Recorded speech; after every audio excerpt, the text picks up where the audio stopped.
अस्सलामुअलैकुम।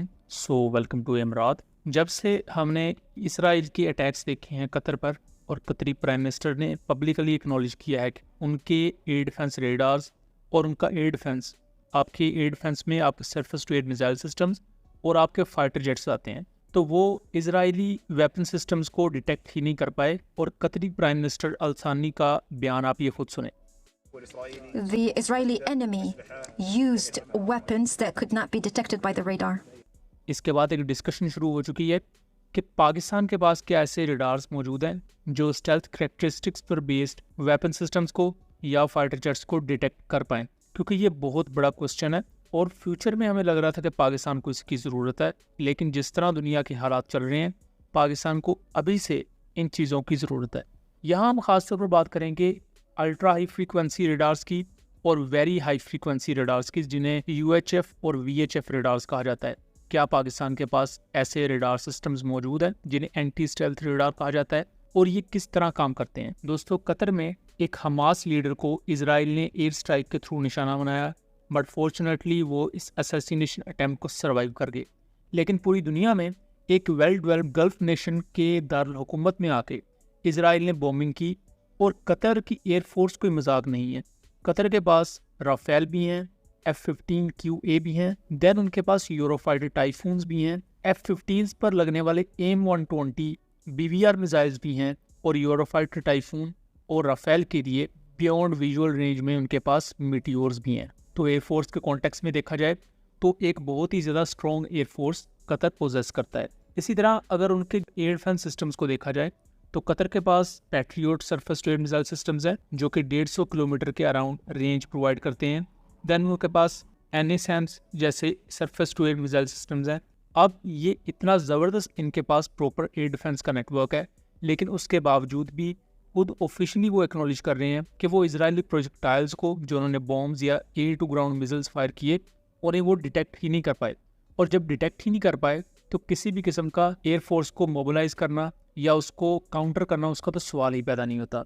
अब यहाँ आम चीज़ ये है कि कतर के पास ये जो ground based air defence radars मौजूद थे, ये ऑलमोस्ट हाई फ्रीक्वेंसी और वेरी हाई फ्रीक्वेंसी पर काम करते हैं। और कतर ने यहाँ इस चीज़ को भी वाज़ेह किया है कि इससे पहले US या इसराइल की तरफ से उन्हें किसी भी हमले की पेशगी इतला नहीं दी गई थी। तो यहाँ इनडायरेक्टली वो ये मान रहे हैं कि उनकी एयरफोर्स सही तरीके से इस पूरे मामले को हैंडल नहीं कर पाई। और उससे भी ज़्यादा तनकीद राफेल एयरक्राफ्ट पर हो रही है, जिनको बहुत ही ज़्यादा पोटेंट समझा जाता था। कतर ने और इंडिया ने बहुत ही ज़्यादा ओवर प्राइस्ड फॉर्म में इन्हें लिया था, और दोनों कंट्रीज़ ने जब इन्हें यूज़ किया तो ये फेलियर का शिकार ही हुए। अब हम ज़रा आ जाते हैं पाकिस्तान की नीड्स की तरफ। करंटली पाकिस्तान के पास हाई फ्रीक्वेंसी और अल्ट्रा हाई फ्रीक्वेंसी रेडार्स मौजूद हैं, लेकिन मैं उससे पहले आपको ये बता दूं कि जो वेरी हाई फ्रीक्वेंसी रेडार्स यानी कि VHF रेडार्स हैं, ये 30 to 300 मेगाहर्ट्ज पर काम करते हैं। ये बेसिकली फ्रीक्वेंसी का मैयर होता है, हर्ट्ज में इसे मैयर किया जाता है। और जो अल्ट्रा हाई फ्रीक्वेंसी रेडार्स होते हैं, ये बहुत ही ज़्यादा हाईली इंटेंस फ्रीक्वेंसीज को यूज़ करते हैं एयर सर्च के लिए, यानी कि 300 मेगाहर्ट्ज से 1 गीगाहर्ट्ज तक। और जो बाकी नॉर्मल एस बैंड रेडार्स होती हैं शॉर्ट टू मीडियम रेंज के, वो इससे लोअर इंटेंसिटी की फ्रीक्वेंसीज को यूज़ कर रहे होते हैं। अब दोस्तों, ये जो VHF रेडार और अल्ट्रा हाई फ्रीक्वेंसी रेडार्स हैं, ये एंटी स्टेल्थ इस वजह से होते हैं क्योंकि ये इतनी ज़्यादा हाई फ्रीक्वेंसी रेस को जनरेट करते हैं जिन्हें इवन एक स्टेल्थ एयरक्राफ्ट की बॉडी भी 100% डिफ्लेक्ट या एब्जॉर्ब नहीं कर सकती। तो कुछ ना कुछ रेस टकरा के वापस रेडार के ट्रांसमीटर की तरफ आती हैं, और रेडार पर शो हो जाता है कि एक स्टेल्थ एयरक्राफ्ट है। लेकिन नॉर्मली क्या होता है कि जब ऐसा कोई स्टेल्थ एयरक्राफ्ट के रेडार्स पिक करते हैं तो एक हल्का सा ब्लिप नज़र आता है। ये बहुत ही ज़्यादा लो रेजोल्यूशन में ये रेडार एक स्टेल्थ एयरक्राफ्ट को कैच कर पाते हैं। और अगर एक टारगेट आपके रेडार पर बहुत लो रेजोल्यूशन में है या एक उसका हल्का सा ब्लिप आ रहा है, तो आप अपने surface to air missile systems को उस रेडार की तरफ गाइड नहीं कर सकते। उसके लिए प्रॉपर वो एयरक्राफ्ट या वो कोई भी स्टेल्थ प्रोजेक्टाइल है, वो प्रॉपर तरीके से आपके रेडार पर कैच हो जाए। देन आप उसका डाटा फीड करते हैं टारगेट एक्विजिशन रेडार्स को, और फिर वो मिसाइल्स को आगे इंगेज करवाता है उस टारगेट की तरफ।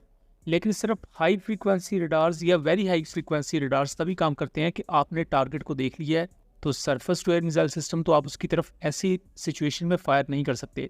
तो आप फिर अपने फाइटर जेट्स को स्क्रैम्बल करते हैं कि ये पर्टिकुलर ब्लिप या स्टेल्थ एयरक्राफ्ट इस जगह पर नज़र आया है, ये इस तरफ जा रहा है, तो तो आप वहाँ जाके इसको इंटरसेप्ट करें, तो वहाँ एक पॉसिबिलिटी होती है कि आप एक स्टेल्थ एयरक्राफ्ट को काउंटर कर सकते हैं। और सेम यही स्ट्रेटजी नेटो कंट्रीज़ की, पाकिस्तान, चाइना जैसे कंट्रीज़ की भी है कि अगर ऐसी सिचुएशन हो कि आपके पास काउंटर में स्टेल्थ एयरक्राफ्ट ना हो, तो आपने VHF और UHF रेडार्स को यूज़ करते हुए किस तरह एक स्टेल्थ टारगेट को काउंटर करना है। वेरी हाई फ्रीक्वेंसी और ultra high frequency based radars Pakistan multiple use करता है। उसमें सबसे टॉप नॉच जो रेडार है वो JY-27 है।